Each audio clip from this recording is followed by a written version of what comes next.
So, my talk tonight is trading clay for PLA, which is a bit of a misnomer. It's actually trading clay for ABS, but when you write that down, it looks like trading clay for abs, which sounds like more of a workout video.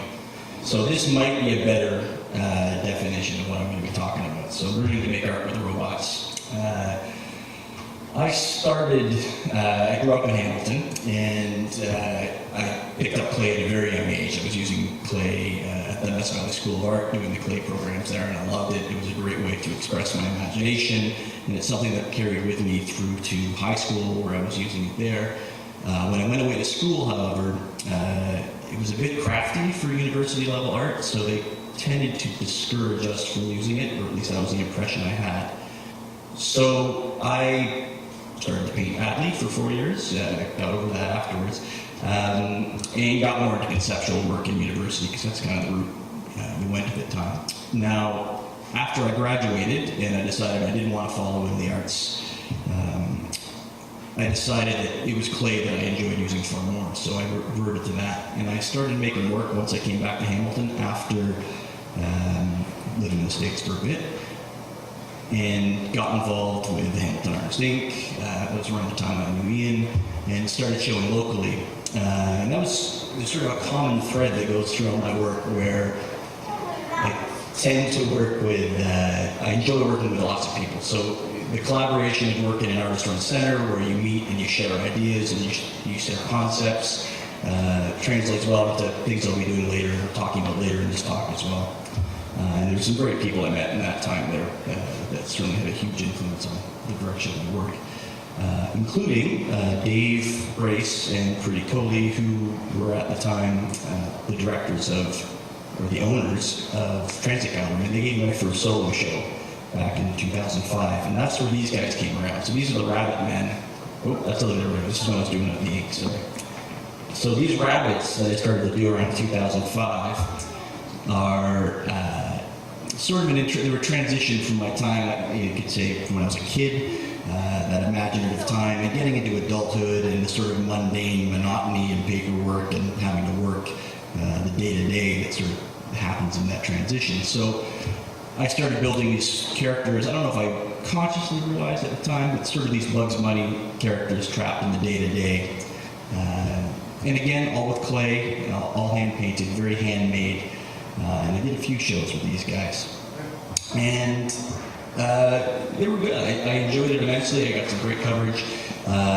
It ended up, what was it, shot of me with no hair, which is going back some.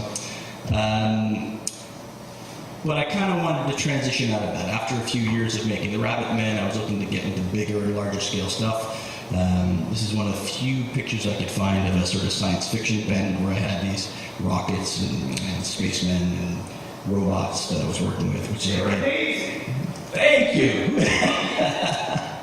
So, at that point, I could already tell that I wanted to do something more of my work. I was transitioning away from these Rabbit Men and trying to push the boundaries. And the scale of the work was getting much larger. This piece sits about yay tall, which, if you've worked with clay, you'll know is actually quite difficult to get to, because it needs to be built in parts, and kilns are only so large. So, and again, I was trying to push the boundary of the materials. These are clay birds that are suspended above, and I was doing a lot of the suspension of ceramic pieces. You're hanging rocks from the ceiling, essentially. You get to any certain scale, and it becomes very difficult to work with. So I was quickly bumping into the boundaries of what the material would allow me to do.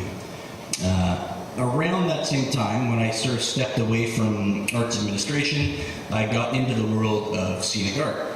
And again, through a connection that I made in the Artist Inc., Paul Rokonorski, he recommended that I take a look at this as a career. I didn't want to bartend to make all my money either. So I got into prop building.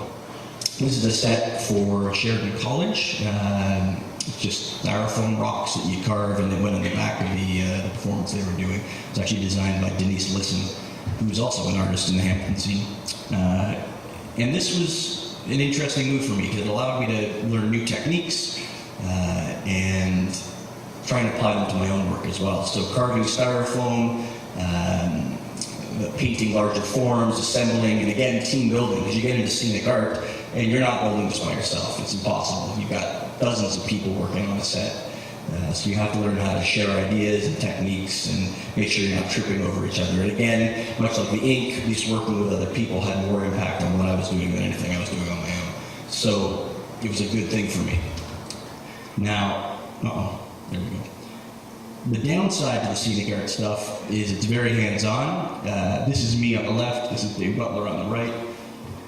It's styrofoam, it's expanding foams, it's resins, it's epoxies, it's fiberglass. It's all these things that you use that are fine once they're built, but when you're actually working with them, they're quite they're quite dangerous potentially. Foam leaves, there's chemicals that are released when you carve it, and if it melts from too much heat, it's quite flammable. It was starting to bother me how toxic some of this stuff was. So I was, again, as applying to my own work, I was a little concerned. And I was looking for other ways of moving beyond that.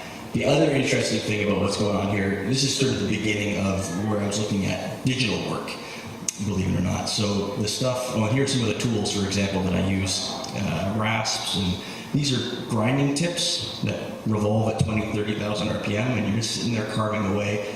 Some of it's quite dangerous to use, like what Dave was using previously, or was an angle grinder. So in addition to the chemical nature of the work, the tools can be quite dangerous. So this is a piece that I worked on at Hamilton Scenic Specialty Incorporated, which is a scene shop down in Dundas. Mike Kukushka is the owner, and they do really neat work. All sorts of sets, all sorts of stuff, the mervishes, all that kind of stuff. Now, this in particular is for Disney, and it was a series of pumpkin trees that they were doing for Halloween cruise ships. Now, this striation, these layers that you're seeing built into the styrofoam, is actually quite similar to what happens in 3D printing, and we adapted some of that to CNC cut these layers to get a similar effect. This is all based on a file, a digital file, that Mike was given by the designers, and then he adapted to cut this way so that he could do a lot of labor with the computer, because otherwise we did all this spray foam and carving all this by hand, the yellow foam on top, but if we'd had to start from this point, it would have taken weeks longer. So this was a quick way to streamline the building process and use computers to help assist in the construction. And it just allowed for us to do much more impressive things. This is sort of, here's a drawing, for example. This is the same program that I use, which is ZBrush. So the designer sent us a file over the internet, and we received it and we started working with it. And these are the pieces further along after people have had it. These are all wired, so at night the pumpkins actually light up.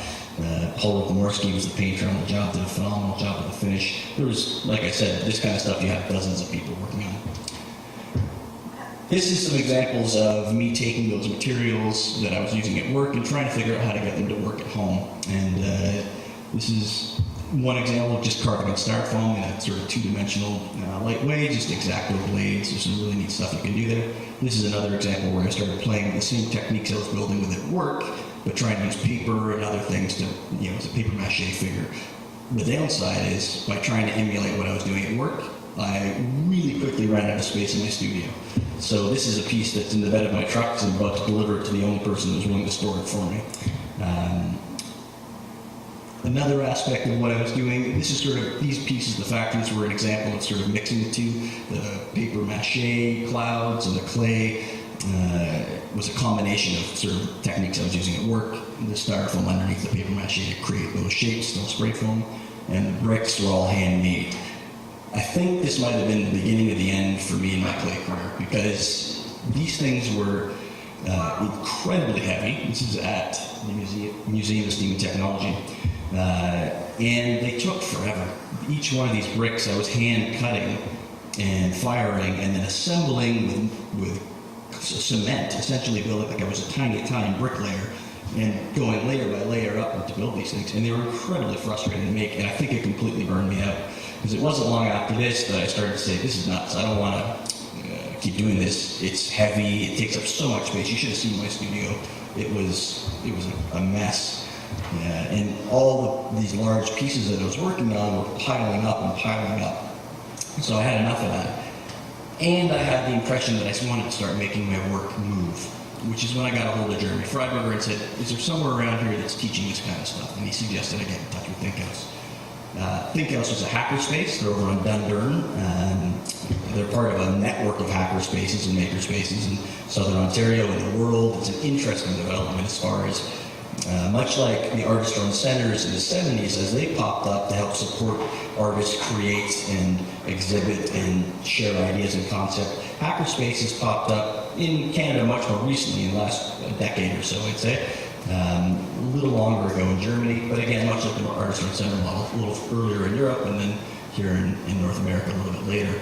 But it's the same concept. It's sort of this sharing of ideas and knowledge and the how-to. So for me, I found that the arts, the collectives, are why you were making things, you know, what was the meaning behind what you were making, maybe some techniques. The hacker spaces and maker spaces tend to be more about how, just how, and do it, right? Don't worry about the details yet, just dive in and tear it apart and rebuild it. And the beauty of it is you have all these smart people in the same room. Somebody knows how to do it to share with someone else. And I met all sorts of people that I still talk to, and I see a few in the audience. Peter Rogers, Trevin Watson, I see Randy over there too. There's some more people, I'm sure. And all the respect in the world. And this was sort of my, I wouldn't want to call it a trick, but the big transition for me as an artist, from going from artist to maker, has been relying heavily on the community of people that know better. And by no means am I a genius in any of this stuff. It's been hanging around people that are way smarter than me. And that made a huge difference as far as bridging those, you know, you just can't make the cognitive leap how to get, you can sort of see where you want to get, but, you know, the A part you see, the Z part you see, but the B through Y is impossible. You have no concept. And talking to these people allows you to sort of make those small steps and get you through it. And they're encouraging. They let you know it's not impossible. This has been done before, you can do it again. So this is an example of one of the projects that we worked on while we were there. 3 or 4, maybe 3 or 4 of these. It's just plans out of Make Magazine, great magazine, for how-to and DIY, and simple electronics. We ordered them from China, I believe, have them delivered, and Peter and Trevin and Randy as well were all involved in putting these things together. I had no idea what I was doing. I'm surprised I didn't kill myself. Not that these are exactly high voltage, but you know, the propellers were kind of dangerous. But it was great fun, and we crashed them all sorts of times. At the same time, hanging out at Think House, I bumped into a guy named Richard who was really into 3D printing. Spent pretty much all his time talking and thinking about it, which was fantastic. And I caught the bug from him, and he encouraged a bunch of us to start building our own 3D printers. So we each chipped in some money, we bought some parts, and this was the first one, the only one that I built. And it's a rep wrap. You can find the plans online. Again, much easier to do in a community. And we put it together, and there was probably 3 or 4 at the time at Think House, and we were all printing away. I didn't end up printing a whole lot with this. There's Richard right there. This is my $600 bottle opener, because it cost $600 to make the rep wrap, and I only printed this bottle opener, so it's the most expensive bottle opener I've ever owned. But it was just proof of concept. It was amazing that you could do this. Like, this was sort of eye-opening. You can see the lines from where the right here. That's the different layers from the video, from the printer as it steps up and up. So it's very low resolution, but it worked, and it amazed me that I was able to take something that was just parts and pieces, and with some help, Richard 3D printing some of the other parts. Let me go back here. So you can see all these parts here were made on another rep wrap, which is really amazing. These self-replicating machines that you get the electronics for and you build on. So I really enjoyed that whole process. It's collecting dust right now, though, because around that same time at work, another company I work for, so I've talked about Hamilton Scenic, there's another job that I worked at, Paragon Props, or Paragon Innovation. They do all the all the costumery and puppets for Lion King around the world. All the carbon fiber masks, all the puppets that are used in those productions, they do all that work. The owner of that company bought a 3D printer, and it sat on a shelf for 6 months until one day I went into work and I said, "What are you doing with that thing?" And he said, "I don't know, I haven't got time." So I said, "How about I take that home and I'll get it up and running for you?" And he said, "Perfect, go for it." And it was awesome. So I took this thing home, I unboxed it, Beautiful little machine. It glows, it sparks, it sings songs when you make stuff. Right out of the box. I mean, I'm talking between this picture here where I got it to my studio and here where it's already plugged in and working, it was an hour tops, not even half an hour. And it was printing these things in the next hour. So little nuts and bolts, these bracelets that can bend and extend, they come preloaded on the machine. It was amazing. It was eye-opening, right? This kind of stuff that I couldn't sculpt if I wanted to. The precision of these parts blew me away. They're toys, they're knickknacks, but at the same time, just beyond what I could do by hand. So this is sort of where I caught the bug. Afterwards, or around that same time, I started getting into the design program so I could be able to do stuff. This is all work that I was doing for Paragon. These are finger controllers that Lion King has these masks, and I can't show those images, unfortunately. I maybe shouldn't have shown the trees now that I think about it, because that's also looks like I'm gonna have to blur those out. But the finger controllers, these are they're remote controls for the masks that move them up and down. They'd previously been cast, which was incredibly hard and detailed work. Instead, we started 3D printing them, which is what we're seeing here. These are the battery packs for the actual controls, so they have power, so they'll move, it's all wireless. And so these inserts right here, that white piece of plastic, we did a design program and printed off. And the beauty of it was we were able to iterate over and over and over again. So what you're seeing here, this one white piece, isn't even what it ended up looking like, because we needed to get more wiring sorted and all that kind of stuff. But unlike building it by hand, where you'd make one, and if you didn't like it, you had to start from scratch and make another one, you just took the file, tweaked a little bit, and then all of a sudden you've got the part you need, and you tweak a little bit more. It's the beauty of, it's what they call rapid prototyping. 3D printing excels at doing things that are short runs. You can't beat injection molding plastics that you get from China. You get 20,000 units for pennies a piece. 3D printing costs more per unit, but you're able to adjust and tweak and develop as you go, which as an artist is phenomenal, because I don't want to make 10,000 of something. I want to be able to make at most 10 of something to allow me to develop an idea, explore a concept, and get a show done. But I also don't want to have to start from scratch every time. If I want to move quickly and iterate on ideas, this is a really good way of doing it. And the other upside is my studio that used to be cluttered with leftover artwork from exhibitions, now it's all stored on my computer. So I've gone from being an entire space to myself to a table where I can keep all my stuff and my ideas. Now, maybe my studio mates might argue that I take up a bit more than that, but I'll have a discussion about that later. So this is a screenshot from Rhino, one of the programs I use to do all the hard edge work and drafting. And there's that finger controller. This is the battery insert, and you can see it's got these wings up here. Over here, these are the parts that run the wires. This is where it sits. Amazing. We were able to do this, iterated back and forth, emailing designs back and forth. It was an easy way of doing it. So this is some of the stuff we were printing, where I started working. Again, downloaded from Thingiverse, Mechanics Universal Gears. And this is a scan that was done with, we took it away, just a $1,000 scanner, which is incredibly cheap for a scanner. Not the highest resolution, but this is my wife, Joanna. And I was able to do that in, I think it took 10 minutes of her sitting patiently. Patience is a key word for my wife. She sat there, and I was able to get that sorted. And taking the file, I'm able to take that and play with it. I can put this in other programs and edit and develop it. And this is sort of what I'm doing right now with some other stuff. So this is a hand that I'm carving digitally. And you can even see a slight difference in the finger positions, because the person who commissioned this work, I had it sort of held in the wrong fashion. So now I've changed it to be more of a pencil grip. And even later on, I've updated it. These are the most recent, so that the scalpel is much sharper. I was able to do that in a different program. So this is about the time I should probably point out that 3D printing might actually be a bit of a red herring about what's really innovative about this. 3D printing is just one tool of many as far as digital fabrication goes.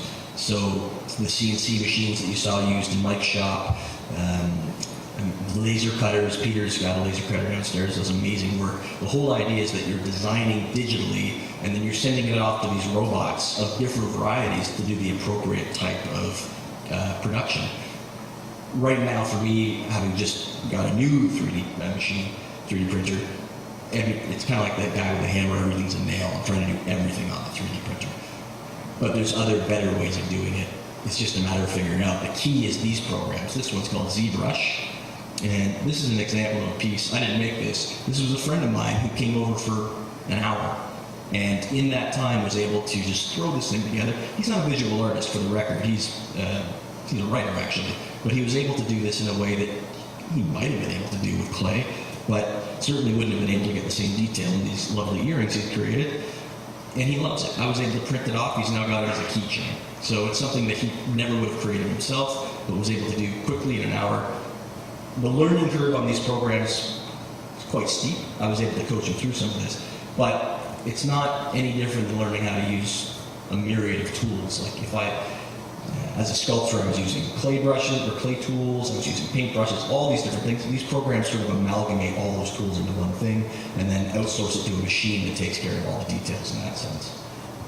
This is a scan of myself that I've started to clean up in ZBrush.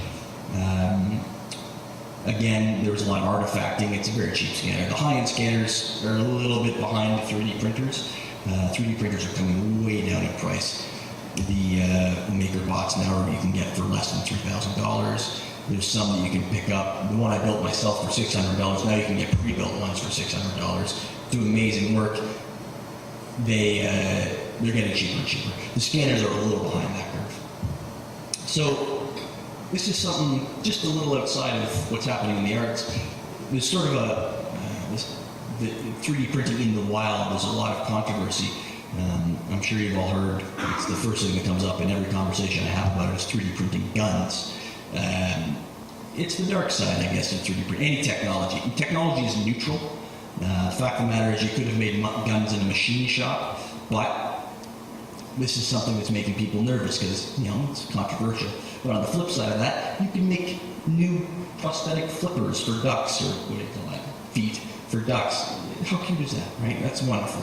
And they're doing lungs for babies, helping them. There's one 3D enthusiast who, his wife got a brain tumor.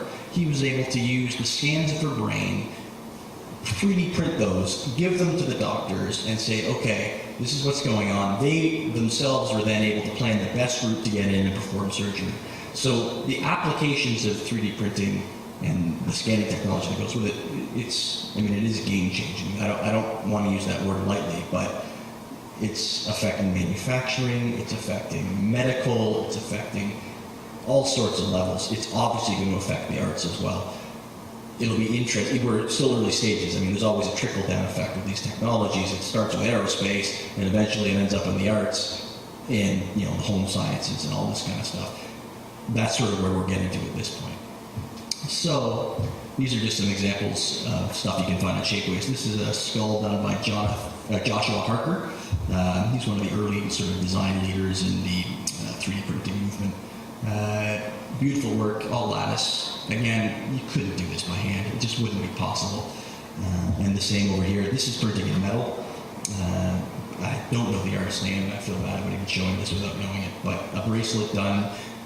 It's online. You can download the file to print yourself, or you can go to the website and order it from them, and they'll print it in whatever material you want. It's not just plastic anymore. It's silver, gold, stainless steel, all sorts of other materials. Does anyone know what time it is? Where am I at here as far as... Anyone? 7:25. 7:25? Okay, so I got a few minutes to show you the programs. So, I just wanted to show you. So this is ZBrush. Actually, let's start with Rhino. Got the mouse. Now, you start with a blank canvas. The nice thing about Rhino is how quickly and easily you can build stuff. So, I want a cube. There we go. I've got a cube. All right. So, and then you can add. Let's say I want a sphere in here as well. Oops. All right. And there it is. Whoop, a little big. Control Z. Now, Control Z, we're all familiar with that as a keyboard function. This is one of the things that makes digital sculpting amazing. I can spend weeks on a sculpture, months on a sculpture, and then I go and apply a certain finish, and I hate it. And there's no going back in clay, right? Or I try and do something and the whole thing collapses. It's gone. There's nothing there. Digital sculpting, Control Z. I go back a step. No problem. I can take the same piece and go in 3 different directions. But with clay, you have one piece, it goes one direction. There's a linear progression in your building. You take a digital piece, you can say, I'm going to try it this way, I'm going to try it that way, I'm going to try a combination of those 2 ways. It's really amazing the opportunity it gives you as a sculptor to just, again, to iterate on your imagination. I'll take the same head and put it on different bodies. I'll take different bodies and put them on, attach them together. It's amazing. So this is just sort of a quick example. And again, here we go, it's a little bit closer. So I'm not building anything incredibly genius right now, but it just goes to show you how quickly you can start putting forms together. From this, you just save the file. If I really want to print my pile of geometric forms here, just save it as an STL and export it right to the 3D printer. It's beautiful, it's done.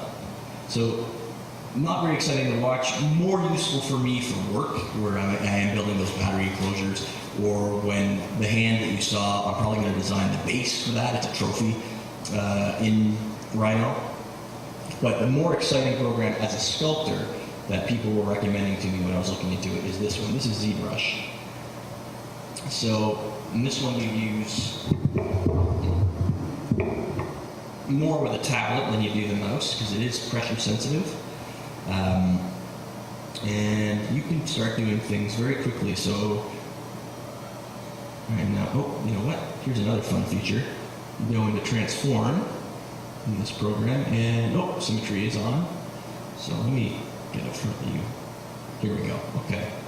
So now I'm sort of pulling and shaping.